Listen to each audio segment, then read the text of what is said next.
Right. Okay.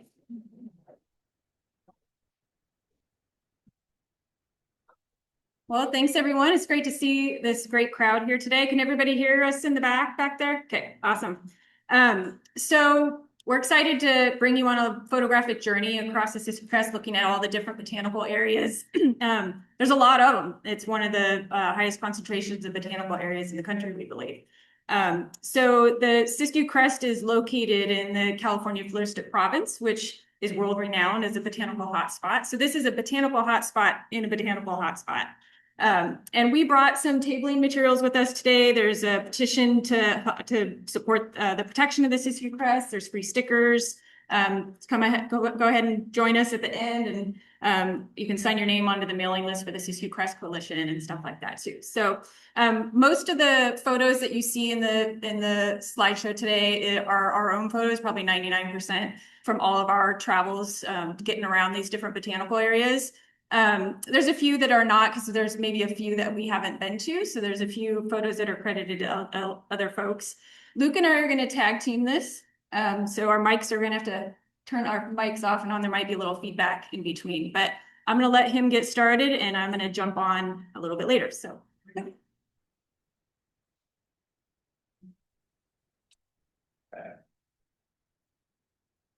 All right. Well, so I think where we were going to start off with this presentation is just kind of asking the question, what is a botanical area? So a botanical area is a form of special interest area that's designated on Forest Service land, and it's designated to protect and enhance botanical values. So it's a Forest Service designation. There's not really an equivalent on BLM lands. Botanical areas can often include potential educational or interpretive opportunities while maintaining natural habitat conditions. So each national forest defines them a little bit differently. The Rogue River Siskiyou National Forest, in their forest plan, defined a botanical area as an area where there was a concentration of rare plant species, exceptionally rich, diverse floras, and plant communities rarely found in an undisturbed condition. So I think that's kind of a good place to start. That's what a botanical area is. So the presentation is going to focus on botanical areas in the Siskiyou Crest region. So that's about a 1.8 million acre area that's located on the Oregon-California border. What's interesting about the Siskiyou Crest is that it's a transverse range, and it's the only transverse range in the Pacific Northwest that directly connects the Cascade Mountains to the coast ranges of California and Oregon. So this polygon here is a polygon we've created because no one's ever mapped out the Siskiyou Crest region before. But as you can see, it straddles the California-Oregon border there. So it's got, it drains into the Rogue River drainage, the Applegate River drainage, and the headwaters of the Illinois River flowing north into Oregon. And then there's some areas that flow west into the Smith River drainage, and a bunch of drainages that run south off the crest into the Klamath River, say between I-5 and about Blue Creek down on the Klamath River there. So this yellow line here just shows the actual kind of high elevation spine of the Siskiyou Crest. So most of the botanical areas are designated up near the high country there, but not all of them. So there's some low elevation areas as well.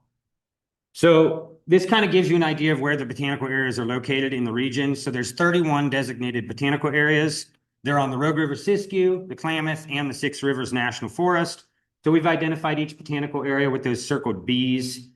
And we think this is probably, from what we can tell, the largest concentration of botanical areas designated on Forest Service lands in the country.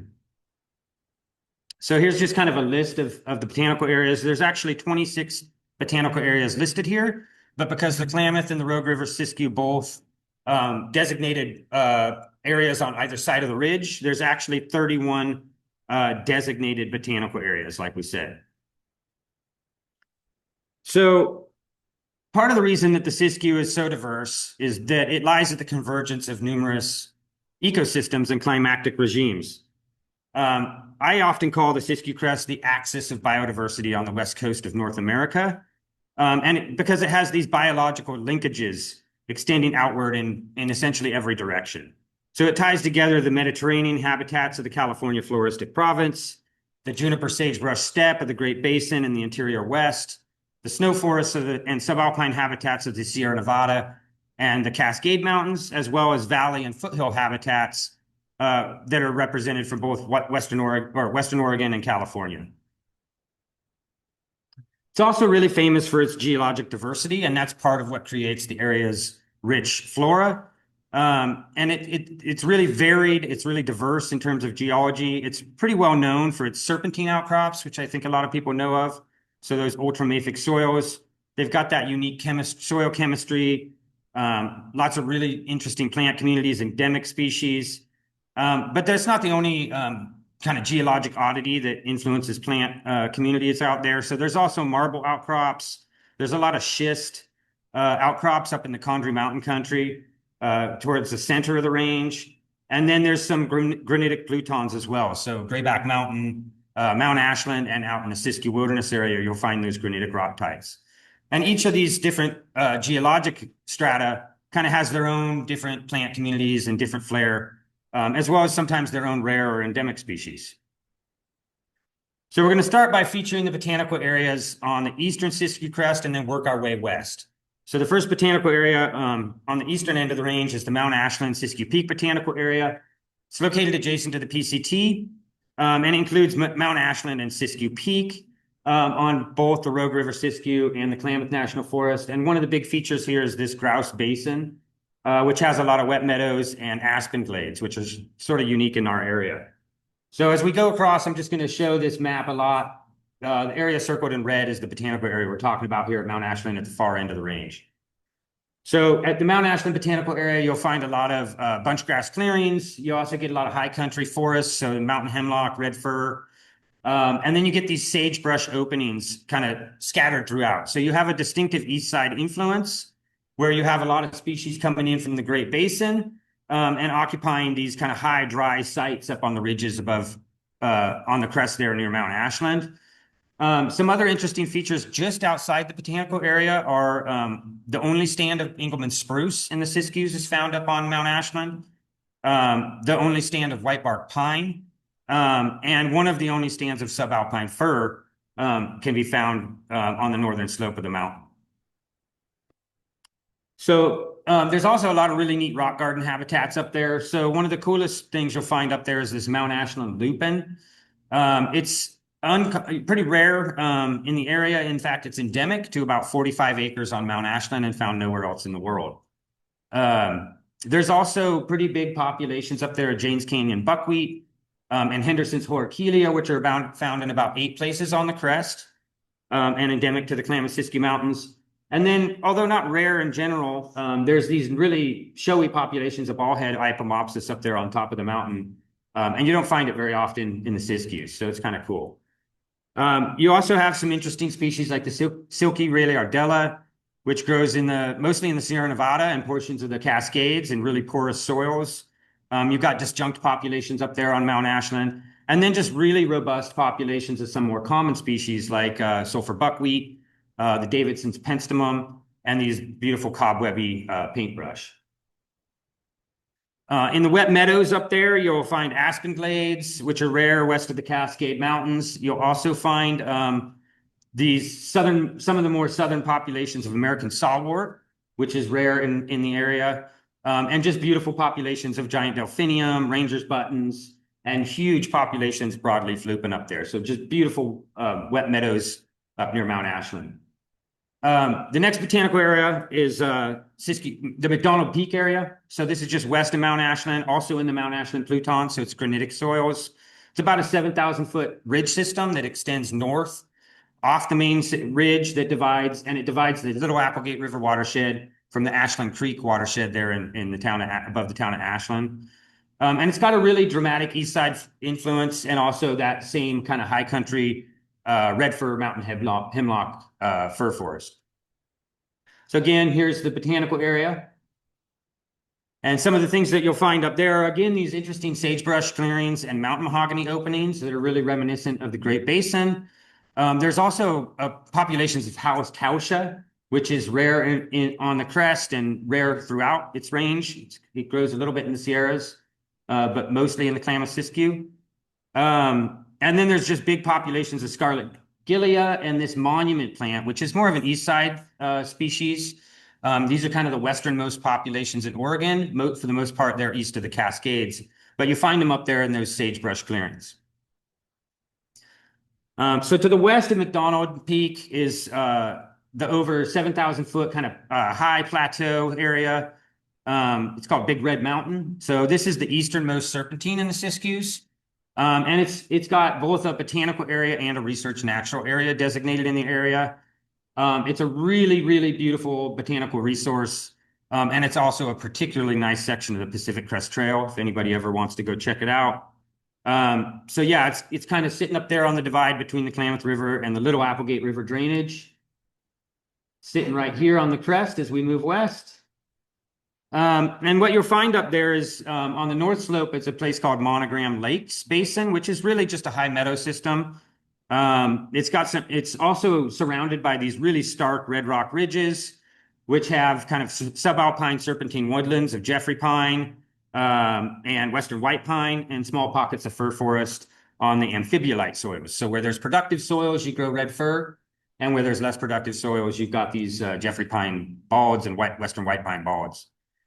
Some of the cool things you'll find up there is the largest population of Lee's Lewisia on the Siskiyou Crest is right up on the north slope of the mountain. You'll find these really interesting astragalus Siskiyou milkweed, which they're inflated seed pods. They're growing up in the rock gardens up on the mountain. There's large populations of the endemic split hair paintbrush, that purple paintbrush over there, and some really cool, just lots of really neat rock garden plants and small flowering plants like the bloomer's fleabane. You also have some really beautiful displays of beargrass, some of the best on the crest. You got these traveler's gentians down in the basin and just beautiful wildflower displays throughout on the PCT there. It's really a great place to explore and botanize.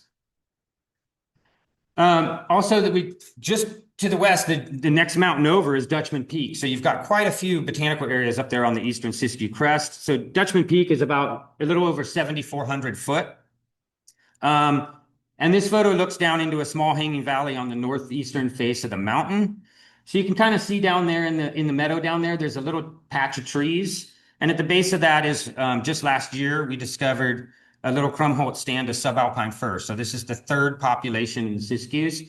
And it's literally, maybe a couple of trees. They're kind of sprawling across the ground and hard to figure it all out. But it's maybe a 10 by 12 patch of Krumholtz subalpine fir that's been hanging out there. Botanists have been cruising all around up there, and nobody really figured out that it was there until last year when we discovered it and brought a bunch of botanists up there. So this is the Dutchman Peak Botanical Area, again, as we're moving west. So again, you can see this Great Basin influence, which is pretty prominent throughout the Eastern Crest. This is really kind of one of the premier botanical areas of the region. Lots and lots of rare plant species, pretty high concentrations up near the ridges in a lot of those rock garden areas. And then there's also just these sagebrush clearings, lots of hanging valleys, wet meadows, really diverse plant communities, and lots of rare plants up at Dutchman. So it's also a great place to explore. It has a lookout up there that's fun to check out as well. So again, kind of more Great Basin species with that prairie smoke up there. There's quite a bit of it in that area. Huge fields of these deltoid balsam root. Henderson's lomatium, which is just, as Susie and I have been discovering around the Siskiyou Crest. I think we've got maybe 4 sites now. So we'll talk about that a little later, but there's populations up on Dutchman Peak. The biggest population in the world of Henderson's Horkelia is right there on the ridge system leading up to the summit. And then you also get a lot of these kind of, again, that east side species. So you get species like sagebrush, buttercup with disjunct western populations in the area. Then there's these kind of different meadow systems up there. So you have drier meadows with mule's ears and wetter meadows with, bog orchids and grass of Parnassus and corn lilies and shrubby cinquefoil, and it's just a really nice contrast between the different plant communities. So just right adjacent is the Observation Peak Botanical Area. This is actually looking from Dutchman Peak over to Observation Peak, the north slope of the mountain, and into the Silver Fork Basin there. And the Silver Fork is really a beautiful wet meadow basin. It's also kind of an interesting area where those east and west plant communities collide. And there's a lot of rare and endemic species up in this area as well. So here we are at Observation Peak. And you can kind of see that there's just these beautiful bunch grass clearings, lots of red fir forest, and there's big meadows surrounding Observation Peak on all sides, draining into the Klamath as well into the Applegate River drainage. So some of the cool things you'll find up there include the Siskiyou willow herb. There's pretty robust populations there. Again, along the PCT, you can see it right on the trail. Up near the mountaintop, things get pretty sparse and rocky. And you get these big fields of Douglas buckwheat, balsam root, large populations of paintbrush, and then just millions of these little lance leaf stonecrop all over in the rocks up there. So some of those wet meadows, again, this is the Silver Fork Basin up on the top. So just really lush wet meadow basins with lots and lots of flowers blooming in the summertime. One of the things that we found interesting is that the area around Observation and Dutchman Peak also has, if you can get up there early enough, very large populations of steer's head right as the snow melts. And that can be really cool to check out. So I'm going to, at this moment, turn it over to Suzie, and she's going to go through some more of the botanical areas. All right, so the Lyman Gulch Joe Hollow Botanical Area is the lowest elevation botanical area in the Siskiyou Crest region. It's located in the Little Grayback Roadless area in the Upper Applegate River watershed. Much of this area is characterized by hot south-facing slopes and open grassland, chaparral, oak woodland, and mixed conifer forests. And part of the reason why it was designated a botanical area is because serpentine soils occur on the west half of Lyman Ridge, creating a unique low elevation serpentine plant community where bear grass and Jeffrey pine and many sensitive plant species are found. So there's the Lyman Doe Hollow Botanical Area, circled in red. It's just east of Applegate Reservoir. The serpentine portions of the Lyman Doe Hollow Botanical Area have Howell's Lewisia and Applegate stonecrop. That's an endemic sedum species that's restricted primarily to the Applegate River watershed. There's a little bit just on the other side of the bridge at the upper portions of Syed Creek area, but mostly that is just an endemic Applegate stonecrop in the Applegate. There's also Douglas's monkey flower, another serpentine associated species that's really small and super cute. You can see that down there. The area is also known for its intact native bunch grass and buckbrush chaparral plant communities. The Scraggy Mountain Botanical Area, this is Scraggy Mountain. This is a very seldom visited area. It's very remote. It's very hard to get to the top of this peak. I can attest. It nearly had me in tears getting up there, but it was really worth it. It's a really cool spot. And this peak is actually up at the top of the watershed that we live in. So this peak doesn't look imposing, but it's pretty difficult to get to. So the Scraggy Mountain Botanical Area is here, circled in red. It's just over the border on the Siskiyou County, California side of the Siskiyou Crest, but it's still actually on the Rogue River Siskiyou National Forest. The top of Scraggy Mountain has these really cool angular schist rock outcrops, and the plant community on top is really intact and interesting. It's likely really intact because it's so inaccessible and difficult to get to that historic and modern grazing really hasn't impacted this area. So it's pretty undisturbed. The rock here is Chondrite Formation schist from the Paleozoic geologic era. So this is actually some of the oldest rock in the Siskiyou Mountains. Common juniper grows here in the botanical area. As we go west on the Siskiyou Crest, we start to get into the shrubby Sadler's oak habitat. So Sadler's oak is a paleo-endemic species that's endemic to the Klamath-Siskiyou bioregion. You also have strawberry saxifrage that grows up there in the rocks. It's a pretty uncommon species. That's also primarily a Klamath-Siskiyou species. Little leaf silverback also grows up there. This species isn't rare, but it's unusual to find. It's just here and there in the area. And the cool thing about it is usually if you find it, you're in a really rocky area and there's lots of cool plants. That's what I find about it. It's kind of an indicator of, oh, you're in cool habitat, cool rocky habitat. Rayless Whitney's golden bush also grows here. Another uncommon species that only grows in Northwest California and Southwest Oregon. So the White Mountain Botanical Area, This contains the forests of Black Mountain at the headwaters of Dutch Creek and open serpentine slopes of White Mountain on both the Rogue River Siskiyou National Forest and the Klamath National Forest.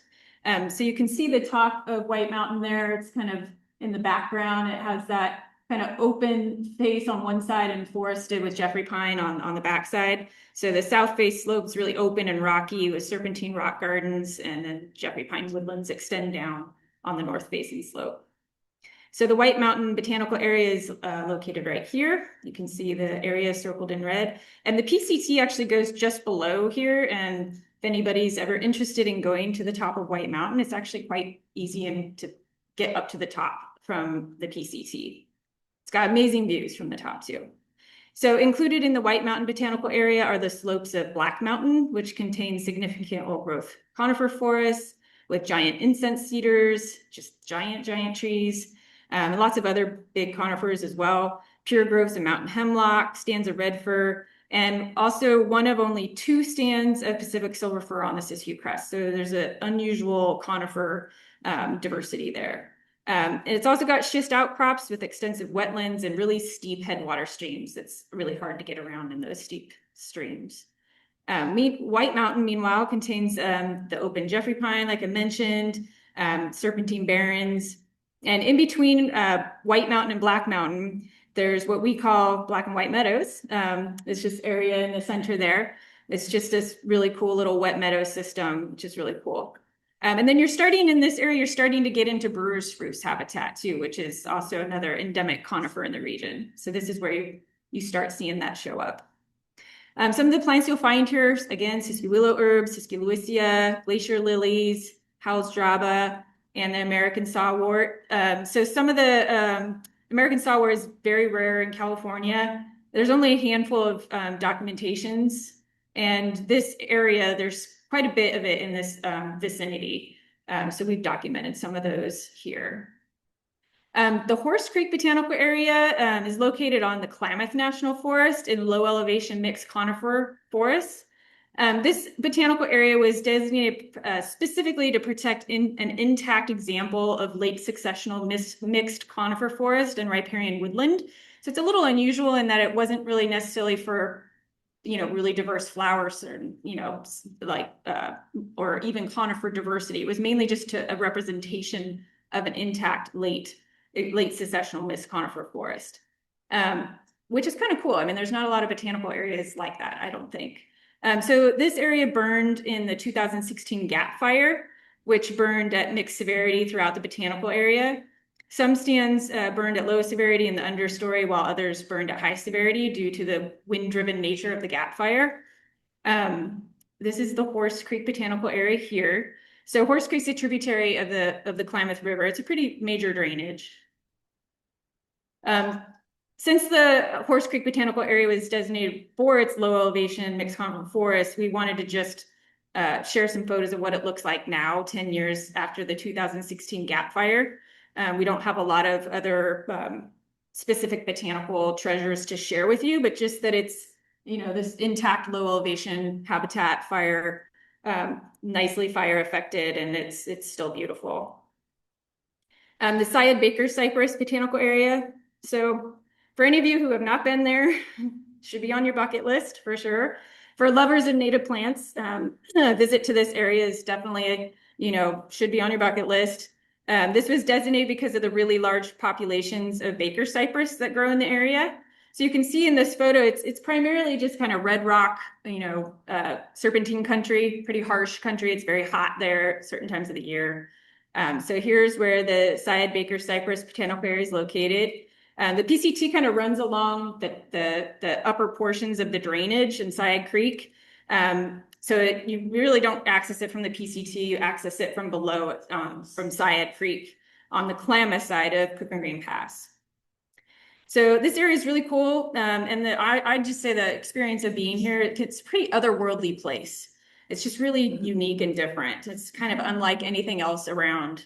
And the Baker cypress just thrives in these hot, barren, sun-baked serpentine slopes. So Baker cypress grows in only 11 locations in the world, all located in Northern California and Southern Oregon. It's the most northern species of cypress in the world. In many areas where Baker cypress grows, it's not doing very well because of fire suppression. But here on Syed Creek, this population is thriving and expanding due to many recent wildfires in the area. So this species has serotinous cones, and it really benefits from high severity fire, and that helps trigger seed germination. So it's regenerating really well in the post-fire environment, and actually the population's expanding here. So and as you can see too, even though it's kind of a hot, dry area, you can see that photo of Syed Creek. It's actually really nice and cool and refreshing. And on hot summer days with the scent of azalea in there, it's really lovely.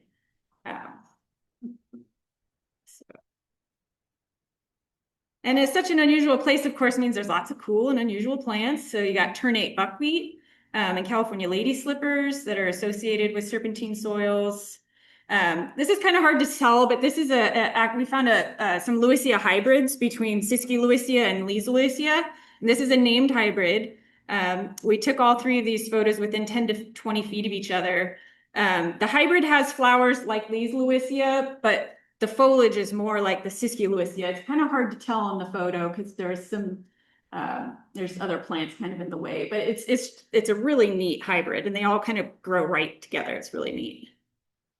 Also growing alongside creek is an unusual stand of water birch, which is really cool. I noticed this while I was floating on my back in the creek, cooling off, and was looking up at the trees and was like, hey, what is that tree? So yeah, water birch is pretty unusual in the area. And then we realized we weren't the first to have documented it. It had been documented there for quite a while, but it's pretty cool to know that there's water birch there as well. So Cook and Green Pass Botanical Area. This is probably one of the more well-known botanical areas of the Siskiyou Crest. Botanists and plant lovers from far away visit the Cook and Green Pass area. In 1975, Wayne Roderick of the UC Berkeley Botanical Garden asserted in the journal For Seasons that Cook and Green Pass has, quote, the largest single aggregation of native plant species known to occur in one limited area in California. And we don't know if that's true, but it goes to show that people think this is a really diverse place. So it is a really cool assemblage.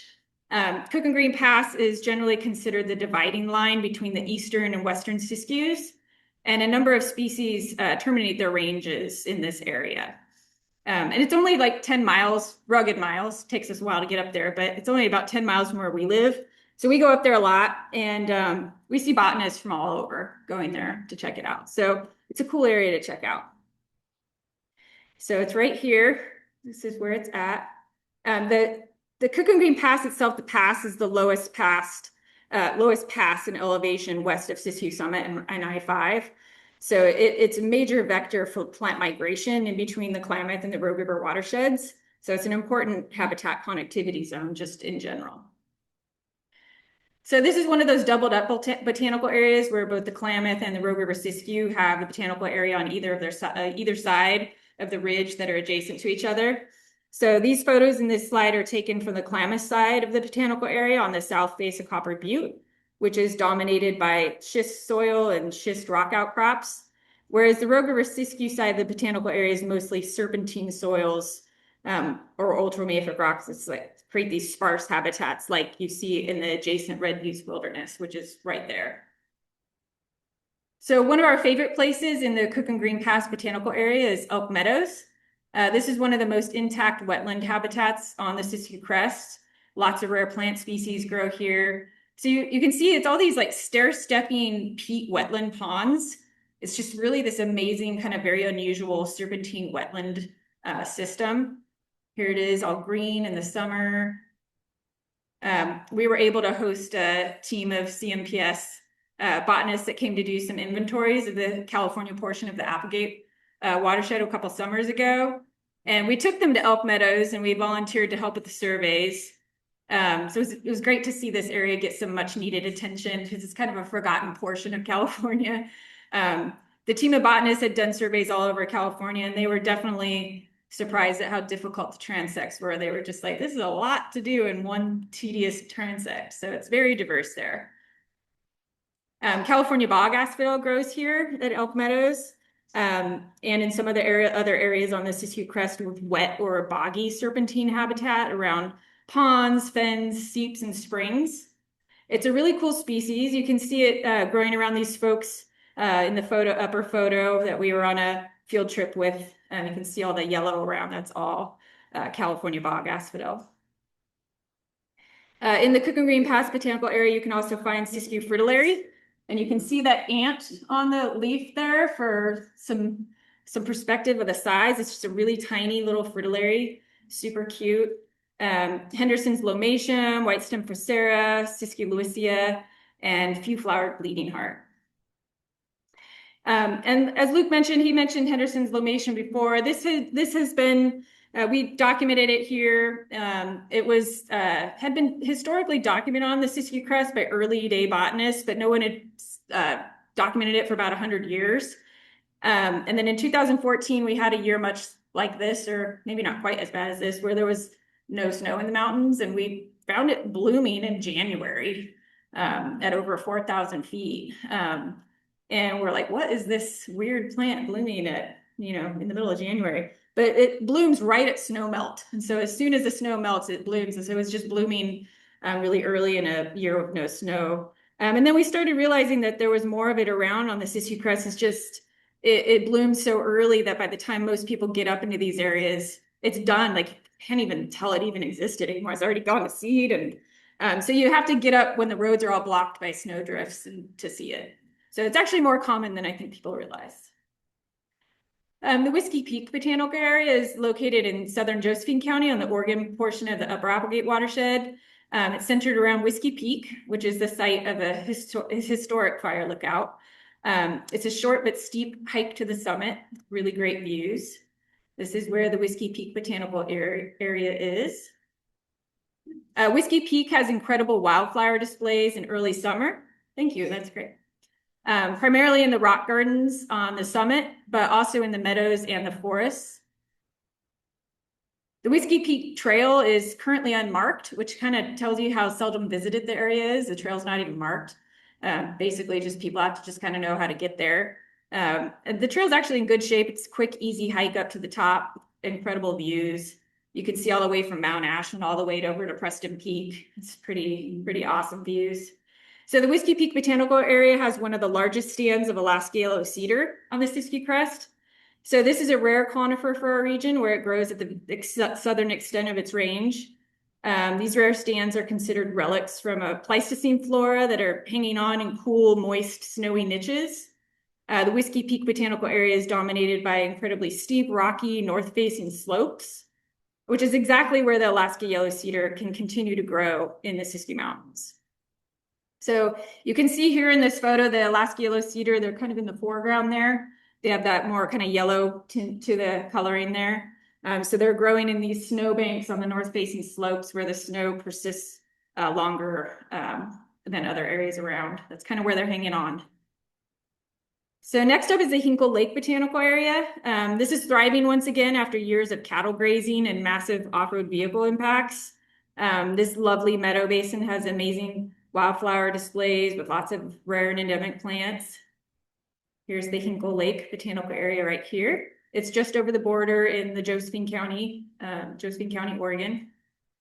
Arnold Mountains within the botanical area, it's a serpentine peak that rises above the incredibly lush, wet meadow systems of the Hinkle Lake Basin. So endemic species such as Wiggins lily and Howell's clover grow in the wet meadows alongside with leather grape fern and western false asphodel, and lots of other beautiful meadow species. And up on the mountain, up on the serpentine rocky areas, there's again Siskiyou willow herb, lemon sword fern, mountain mahoganies, Marshall's gooseberry, and other endemic species. And this area also is home to a gigantic incense cedar that we think is maybe number 4 in the world, 3, maybe third largest incense cedar in the world. Is huge. And then we are moving on to the Miller Lake Botanical Area and Research Natural Area. So Miller Lake is a popular destination in the Applegate for swimming, fishing, and hiking. But the road is really difficult to get there now. They took the bridge out about a decade ago, and it's really hard to ford the creek to get there. But otherwise, it'd be a very friendly, family-friendly spot. It's really easy to get to otherwise. This long been known as a botanical hotspot because there's also adjacent Baker cypress stands here. So the area was originally proposed by Oliver Matthews for its rich concentration of unusual conifers and forest understory trees. Oregon's largest stand of Baker cypress grows here, including one of the world's largest specimens of Baker cypress. So here is the Miller Lake Botanical Area and Research Natural Area. So these are some of the largest Baker cypress trees in the world growing in the Miller Lake Botanical Area. So you can see the people there for size. So they're really huge, big old trees. This area has not seen wildfire for quite a long time. Eventually it'll probably have a hot fire and it'll produce a lot more, it'll be a lot of germination, maybe more plants, in terms of quantity, but these large ones probably aren't going to live forever and they're getting really big. But probably at some point they'll need some hot fire to rejuvenate the stand. So Oliver Matthews advocated adamantly for this area to be protected. He studied a 6-mile radius around Miller Lake and dubbed it the Magic Circle because half the trees species found in the state of Oregon grow within this 6-mile radius. So it's pretty diverse. The Rocky Ridgeline above Miller Lake also has amazing diversity, not to mention really great views out across the Siskiyous. And Upper Miller Lake, which is this small lake that's on the Upper Cirque Basin above the bigger lake, which has leather grape fern and Siskiyou paintbrush and other cool wetland species. There's naturally occurring oak hybrids here between Brewer's Oak and Sadler's Oak, which is pretty cool. And then there's common species, like columbine and bunchberry, but again, it's the bunchberry's at kind of the southern extent of its range here, which is pretty unusual. And then the Grayback Botanical Area. This is centered around the iconic Grayback Mountain, which is 7,000 feet, and it divides the Applegate and Illinois River watersheds. The upper portions of the botanical area have lots of Shasta red fir and mountain hemlock, but there's also talus and montane chaparral, seeps and open grassy and rocky slopes, and lots of wildflower meadows. So the Grayback Botanical Area is the northernmost botanical area on the Siskiyou Crest because it's located on this spur ridge from the main part of the Siskiyou Crest. So it goes out on kind of a spur ridge and it's the northernmost. So the sweeping meadow of the Grayback Botanical Area, they're just really amazing when they're in full bloom. And they're actually easily accessible from a couple different trail systems in the area. And they're even really beautiful in the fall, even after a lot of the plants have senesced and gone to seed, lots of great fall color. There's an interesting population of antelope bush that grows on the summit of Grayback Mountain, which is probably the westernmost occurrence for this species in Oregon. It's more associated with the dry habitats east of the Cascades. The Grayback Botanical Area also has cool species like false turtlehead, lots of sulfur buckwheat, and then there's a bog that has the bristly gentian, which is rare in the area. It's also a Siskiyou endemic. And then as you get to this point and a little bit more west, you start to get more noble fir appearing as you get into more moist habitats moving west on the Siskiyou Crest. Marshall's gooseberry is another Siskiyou endemic that grows in the Grayback Botanical Area. And this area is supposed to have some of the largest stands of western pastflower on the Siskiyou Crest as well. So the Bolin Lake Botanical Area is centered around Bolin Lake and Bolin Peak, which are located in Josephine County, Oregon, above Cave Junction and Takelma. That's where that's located. That's the Bolin Lake Botanical Area there, circled in red. So this area burned in the 2020 Slater fire with mixed results. But as many of you probably know, that was a very hot, big, fast-moving fire. But it did trigger some spectacular fire-induced super blooms that were just pretty amazing.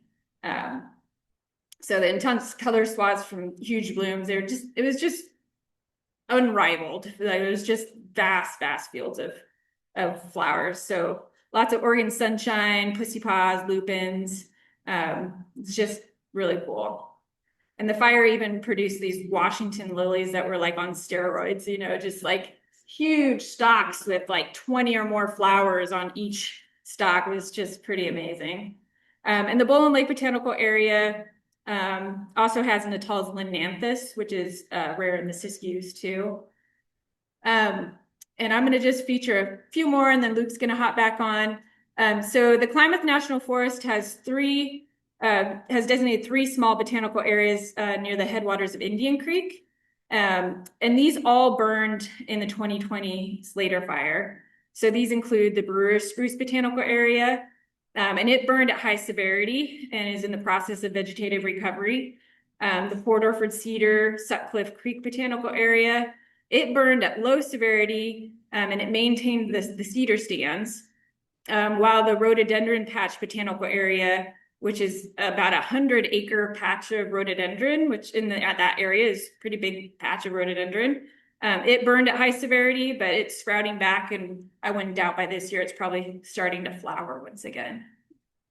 So, and that's where those three that I just mentioned are located. And I'm gonna let Luke pop back on. So on the other side of Indian Creek there, on to the west of those three small botanical areas that Susie just mentioned, you've got the Siskiyou Wilderness Area. So the Siskiyou Wilderness Area is about 170,000 acres. It's the largest wilderness area protected in the Siskiyou Crest region.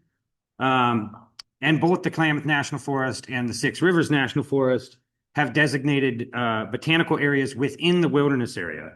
So this is noteworthy because up to this point, every botanical area that we've highlighted is essentially unprotected. They've designated them for botanical diversity, but in all practical matters, they don't really receive much protection. But in the Siskiyou Wilderness, you've got these overarching wilderness protections that also serve to protect the botanical resources out there. So you have the first botanical area is actually just outside the wilderness area. It's the Poker Flat Botanical Area. So Poker Flat's about a 25-acre mountain meadow up at the headwaters of Indian Creek. It's pretty close to the spine there, the Siskiyou Crest. It's a really diverse botanical hotspot. It's got some interesting flora, and it's a really popular place for people to go botanizing and such. Makes a great dispersed camp because there's trails right there. You can, botanize around the meadow, and then there's trails going out into the Siskiyou Wilderness into multiple different areas from Poker Flat. So it's a great place to go botanize, and it's a good botanical resource in and of itself. So this is where the botanical area is. It's circled in red there. And one of the things that you'll find in that area that's really interesting is these yellow willow herbs. They're mostly north of our area. They creep into the northern part of the Siskiyou Wilderness. A lot of the population's further up north, all the way up into BC. But because this is kind of on the western side of the range and you start getting a little bit more moist, you get these kind of more moisture-loving species popping up and showing themselves in the area. You also have some really nice populations of swamp onion. There's a lot of the orange flowered agrostis kind of at the margins of the forested areas. And then kind of again at that forest margin, you'll find quite a bit of this Howell's lousewort, which is a pedicularis or species that's endemic to the Klamath-Siskiyou Mountains. It's kind of more, I often find it in rocky areas and also kind of at that forest margin rather than out in the open meadows.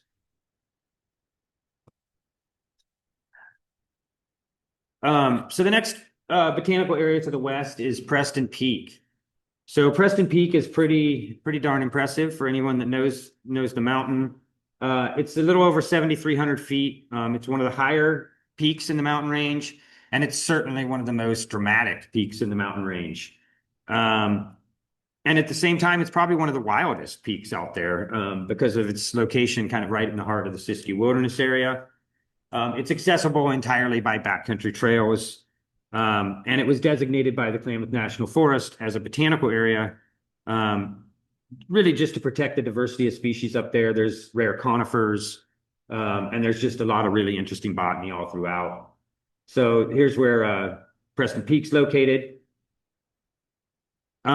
So the area includes Raspberry Lake. Sorry, this picture is before Slater Fire. or excuse me, eclipse fire. But there, Raspberry Lake's kind of right in the middle of the area. There's a lot of really spectacular serpentine kind of Jeffrey Pine Ridge systems that kind of extend off the mountain. Most of the mountain itself is granitic, but the flanks are all serpentine. So there's just these wonderful Jeffrey Pine communities up there. There's also a really difficult to access high mountain meadow at the top, or a high mountain lake up at the top of Preston Creek that is really beautiful and really nice. Lots of interesting stuff up there, but very difficult to get into. The other thing that's interesting about this area is that it's, for a botanical area, it's quite large. So it does also extend all the way down into Clear Creek, and which is one of the wildest streams in northwestern California, and it's traversed by the Clear Creek National Recreation Trail.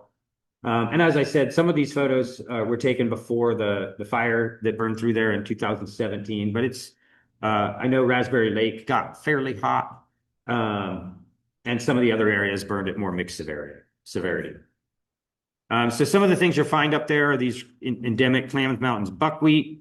There's beautiful patches of cobra lily, often up in Rattlesnake Meadows and some of the other areas down in the serpentine flanks of the mountain. Up higher on the mountain, you'll find the granite buckwheat, which is rare in our area. It's more of a Sierra species. There's populations actually as far north as I believe it's up in the Three Sisters Wilderness, but mostly it's found on granitics and gabbros and different soil types around the Klamaths, very sparingly. So there's a few populations in the Red Buttes and there's a few populations in the Siskiyou, and that's it. There's definitely a bunch of populations of Alaska cedar up there. So it's kind of a concentrated area for Alaska cedar.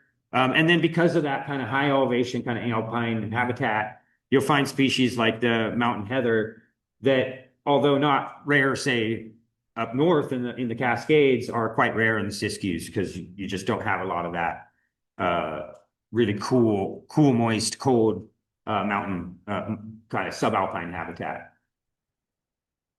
So off to the west of Preston and bordering the Siskiyou Wilderness, actually parts of this botanical area are within the wilderness and parts are outside of it. But it extends down into a bunch of unroaded, unprotected lands adjacent to the wilderness boundary.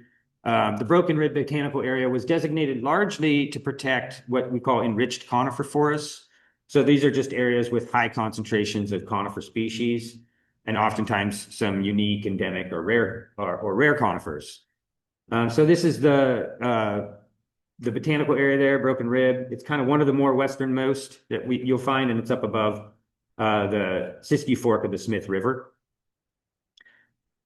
So one of the things that's cool about this area, again, for whatever reason, the botanical areas over in this part of the wilderness are quite large. So it extends down from those ridges where you get a lot of beautiful wildflower displays and rock gardens and stuff, down into the old growth forests on the Siskiyou Fork of the Smith. Up more on the ridges, there's a lot of serpentine, so you get those Jeffrey Pine woodlands. And there's some pretty large populations of brewer spruce up on the mountain there. The other things you'll find are Bolander's lily, and in the serpentine seeps and springs, you'll find some really good populations of California lady slipper. So Bear Basin Butte. This is located up on the divide between the South Fork of the Smith River and the Siskiyou Fork. It's directly adjacent to the Broken Rib Botanical Area. So it kind of extends that botanical designation into a larger area.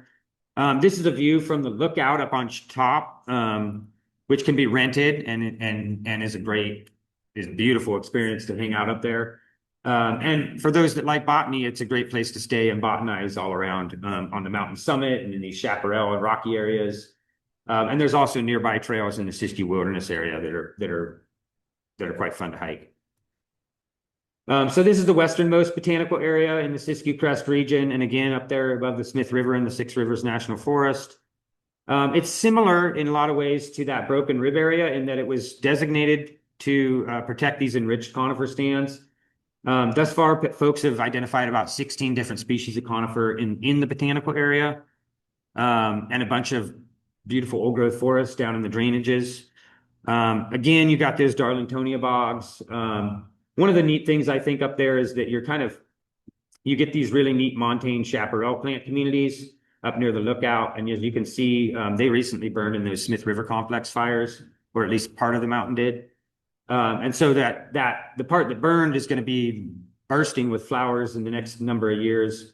Well, those slopes, on the other side that didn't burn are going to maintain that dominance in chaparral in going forward here. So another area that's been designated, this is on the Klamath National Forest, is this Bear Peak Botanical Area. So this is also in the Siskiyou Wilderness area. It's in the Clear Creek drainage. So you're looking out from the ridge there, from the Kelsey Trail, Kelsey National Recreation Trail. People know that area. It's kind of downstream of Happy Camp a little bit. So you can kind of see, looking across the Clear Creek Canyon out to Preston Peak there. It's a really, really rugged area. Again, a lot of these western botanical areas were designated for conifer species. And what's interesting here at Bear Peak is the large populations of brewer spruce and pretty robust populations of Alaska cedar. So the area burned in the 2017 eclipse fire. But a lot of these relict conifer species that cling to these cool, moist habitats made it through the fire pretty well. Because a lot of those rocky habitats just didn't burn very evenly.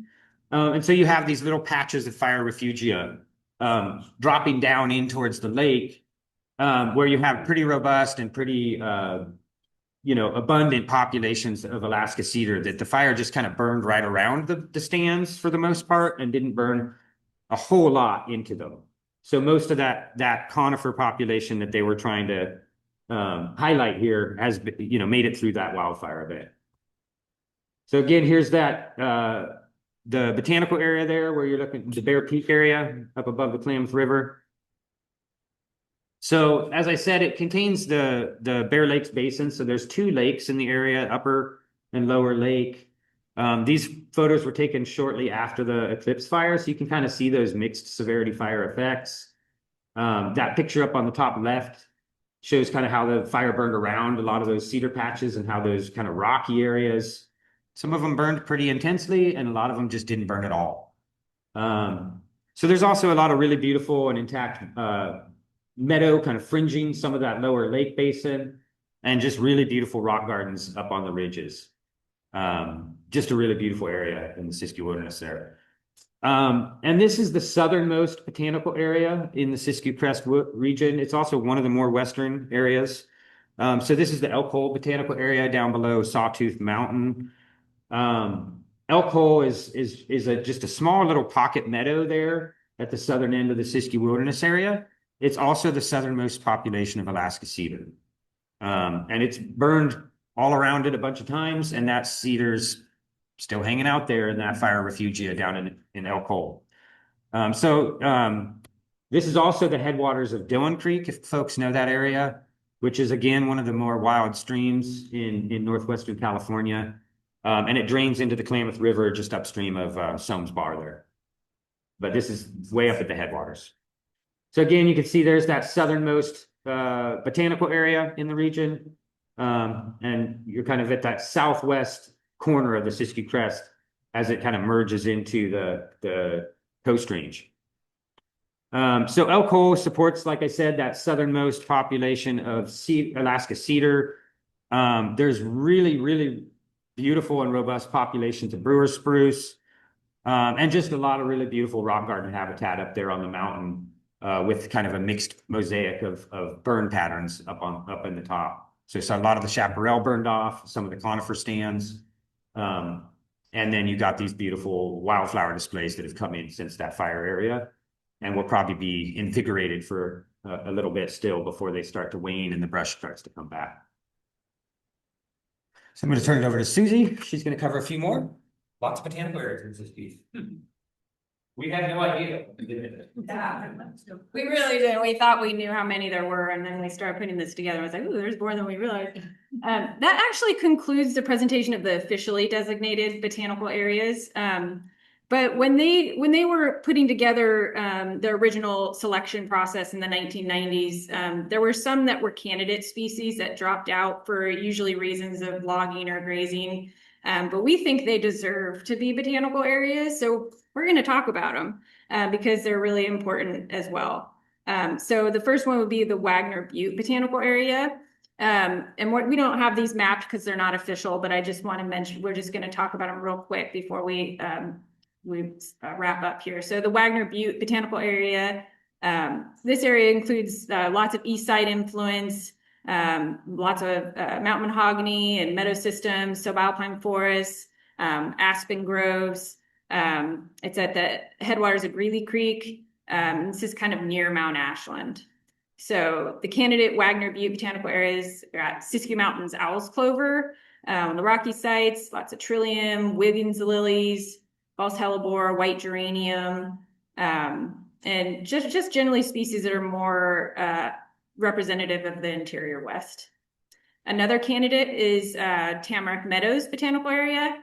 So this is wet meadow systems. Tamarack is another name that people have long used for lodgepole pine. So this area is unique because it's got one of the few populations of lodgepole pine on the Siskiyou Crest. So it's just got these broad, sweeping, boggy and wet meadows. It's a great place to lead botanical field trips. We've done that quite a few times up in that area.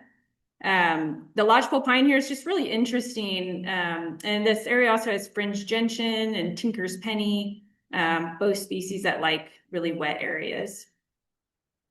The Alex Hole candidate botanical area is centered around the Cirque Basin of Alex Hole in the Condrey Mountain Roadless area. And it kind of follows Alex Creek into like these stair-stepping meadow systems, but also has lots of rocky ridgeline. Lots of Siskiyou Lewisia here on Big Ridge. The PCT goes right through this region, and if you hit it right, it's just spectacular rock garden species, just like this whole rock area is just covered in Lewisias and tons of lots of great rock garden plants, including Janes Canyon buckwheat and Douglas buckwheat, which are great buckwheat species. That is a view looking down into Alex Creek. This area is also home to the only known population of ledge stonecrop in the Siskiyou Mountains. So many of you might have known this species from the Sierras, where it's much more abundant. It's the only population we know of. It grows just right on this like really wet, seepy ledge, rock ledge. So great name for it, ledge stonecrop, like seepy, wet ridge ledges and rocky areas. And we wanted to give a shout out to the Bigelow Lakes Botanical Area. So this is in the Oregon Caves National Monument and Preserve. So this area was thankfully protected when the expansion of the Oregon Caves National Monument and Preserve happened. And this is a photo of Bigelow Lakes itself and the meadows here. So these meadow systems are really diverse and colorful when they're in full bloom. There's lots of monkshood and gentians and hooded lady tresses. Also at Bigelow Lakes Botanical Areas is California globe mallow, which is a beautiful showy plant. It's rare and sensitive in both Oregon and California. So the buyout and closure of the big grayback grazing allotment, which was within the botanical area, that happened when the caves expanded in 2014. And once the cows were out of the meadow systems, they just really rebounded really beautifully. And some butterfly species really rebounded, especially Sierra Nevada blue butterfly, which uses the shooting star, high elevation shooting star species of the larval host plant. They were found within a couple years after the grazing allotment was retired here. So that's a really good success story, which brings us to the impacts on the botanical areas and some of the conservation issues. So public lands grazing is probably still one of the biggest impacts to the botanical areas on the Siskiyou Crest, along with OHV use. There's 10 active grazing allotments on the Siskiyou Crest. And some of these areas are getting really damaged by the cows. So some years there's up to 2,000 cows on the crest between the different allotments on both the Rogue River Siskiyou and the Klamath National Forest. OHV damage continues to be a really major issue. Many of these botanical areas have lots of illegal off-road vehicle tracks going through them. And we've been trying to work with the different national forests to get some of these illegal OHV tracks closed down. And we've had some success lately. There's some movement, but it's a difficult task, especially in that really open serpentine country. It's really hard to keep people out of some of those big open balds and stuff.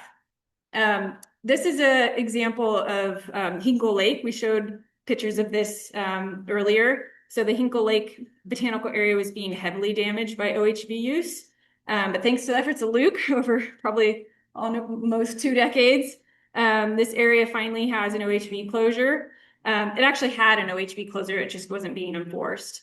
And now these areas that were like totally churned up, there was a bryophyte that grows in only a few places in the world in these areas that were getting really heavily damaged. They've pretty fully recovered. I mean, they're looking really good now. So that's a success story too. And let's see what's going here. Okay. So, and with that, we're going to end on this slide of the Red Buttes and the Middle Fork Applegate River. So we hope that we've been able to give you some good insights into the wonders of this little known region and parts of extreme Northern California that are seldom visited. And again, want to just mention that we're here representing the Siskiyou Crest Coalition. So we're a coalition of organizations, businesses, and individuals that are all just advocating for the permanent protection for the Siskiyou Crest. We'd like to see many of these unprotected botanical areas get protected and get the protections that they deserve in the future. So with that, we will just stop and open it up for questions and see if y'all have some experiences you want to share with these great places. And then we're gonna have to turn off our mics because otherwise or we can just share them. Let's just share them. So just.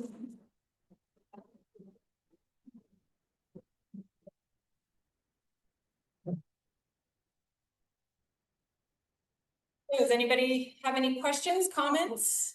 Anybody? Yeah. Is there anything in respect of forest plans and some sort of? Can you repeat it for the So the question was, is there anything in the state? Oh, sorry. The question is there anything in the forest plans for the different national forests that provide protections for these botanical areas? And on some levels, sort of. Basically, they identify them as areas where when decisions are made about management activities, most of the time there's language that says, that the decision is is intended to be made in favor of the botanical resource. But when it comes to actually implementing that on the ground, it tends to be pretty weak. Like in terms of the agency doesn't have, they're just administrative protections. And so, really like issues like the off-road vehicle use that's been going on for decades up in particularly the eastern parts of the Siskiyou Crest. We were working on that for 20 plus years. And we've just now, after probably 18 years of work, started to see them close down the first few trails. As far as like the grazing, it doesn't affect it at all. The cows concentrate in the wet meadow systems and in the botanical areas on the eastern crest. And really they don't really give it much. There's not much difference in the way that the areas in botanical areas are managed when compared to general forest areas. As far as timber and road development, there is the areas are withdrawn from timber harvest area, but that doesn't mean the Forest Service can't decide that area needs to be logged in the future. So it's just kind of one of those things where it's administrative. The other issue is that we don't know really what's going to happen with all these forest plans going forward. We don't know how the administration that we're currently dealing with is gonna treat those management plans, and whether or not they're going to start either diminishing the minimal protections we already have in botanical areas or just getting rid of them altogether. So it's sort of like, like a wilderness area or a monument or whatever it might be. If it's congressionally designated, it's fairly solid, we think. But if it's an administrative protection, that can go away at any time, and it often is ignored when they're planning projects. So that's kind of how it goes. Anything else? Has anybody been to any of these botanical areas? All right, lots of hands, yeah. Question, in the North Coast chapter here, we've been working hard to affect at the Horse Mountain Botanical area. There's a range, a shooting. Do you have any experience with that in the 30+ areas that look there? You have no experience? Not directly in the botanical areas that I mean, there's shooting that occurs, but not at the concentration that you're referring to or aware of that issue. But we definitely deal with concentrated shooting areas that are having damage and even have had stray bullets go into homes below, you know? So, I mean, yeah, we're aware of those issues, and that's a really tough issue to deal with. And I don't know if I necessarily have a recommendation beyond just lots of public pressure. I mean, and in our area, there was one really particularly bad shooting area that they do have an official closure on shooting in that area, but I think it has to be renewed all the time. And so it's just stuck in this like perpetual, you have to push the renewal every year or every few years or whatever it is. But they have put up a bunch of signs and barricades in areas where the shooting is impacting local landowners. And at trailheads, although sometimes it's dangerous to go to those trailheads because there's a lot of shooting. So that's just a tough issue. Just the more public pressure is all we can recommend. Which forest was the one you had? That was actually Medford District Bureau of Land Management. Yeah. Yeah. Any other questions? Okay, well, thanks everybody for coming, and get out and explore your botanical areas. Oh. And feel free to come up and take free stickers. You can sign up for the email listserv, or sign the petition to save the Siskiyou Crest. Leave it. Why not? So much for our speakers for making the trip down the road and for refreshments available. No. Right. Yeah.